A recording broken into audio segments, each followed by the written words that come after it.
ఇన్నిగానో private కాలేజీలు లేవు.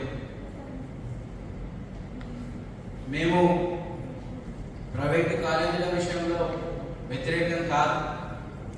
అదేవిధంగా మొత్తం ప్రైవేట్ కాలేజీలే ఈ బోర్డును నడిపిస్తే అంటే ఖచ్చితంగా వామపక్ష విద్యార్థి సంఘంగా వ్యతిరేకిస్తాం.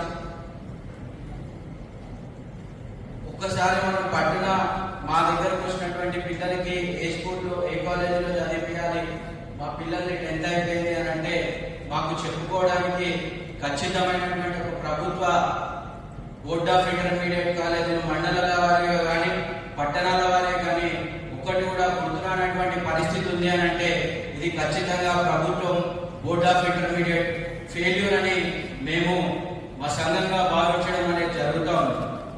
అంతేకాదు ప్రతి కాలేజీలో విద్యార్థుల హక్కులను ఈ యొక్క ప్రైవేట్ కాలేజీల యాజమాన్యం హరిస్తా ఉన్నారు.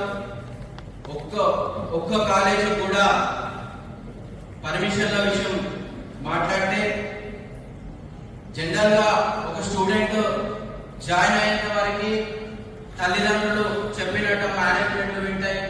జాయిన్ అయిన తర్వాత మాత్రం ఆ యొక్క కార్పొరేట్ కాలేజీలు ఆడిస్తున్నటువంటి ఆ బొమ్మలాటలో తల్లిదండ్రులు ఒక బొమ్మలా మిగిలిపోతున్నటువంటి పరిస్థితి ఉంది.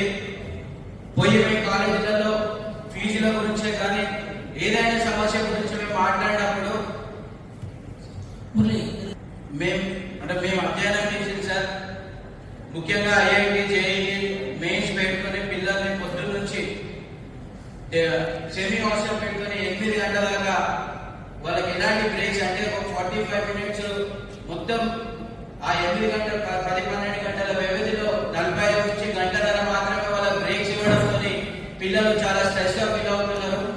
అదేవిధంగా రెసిడెన్షియల్ హాస్టల్స్ లో ఉన్నటువంటి పిల్లలకు 6:30కు లేపి రాత్రి 10:30 వరకు చదువు అని చెప్పి ఈ చదువుల చక్రంలో పడేయడం వల్ల పిల్లలు ఇవాళ గత సంవత్సరం 59 మంది విద్యార్థులు చనిపోతున్నారు. వీటి విషయంలో మేము సంబంధించిన డిఐఓలో కానీ బోర్డ్ ఆఫ్ ఇంటర్మీడియట్ కానీ అనేక మార్లు కంప్లైంట్ చేయడం జరిగింది. వీళ్ళు పట్టించుకోరు. అదేవిధంగా మాదాపూర్ మరియు మియాపూర్, బాచ్పల్లి, నిజాంపేట్ ప్రాంతంలో దాదాపు 200 అక్రమ కాలేజీలు నడుస్తా ఉన్నాయి.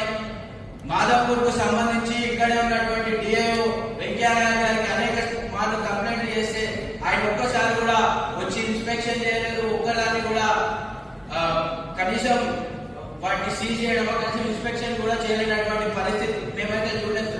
ఏ పేపర్లో కానీ ఏ మీడియాలో కానీ చూడలేము. అదేవిధంగా మేము ఎప్పుడైనా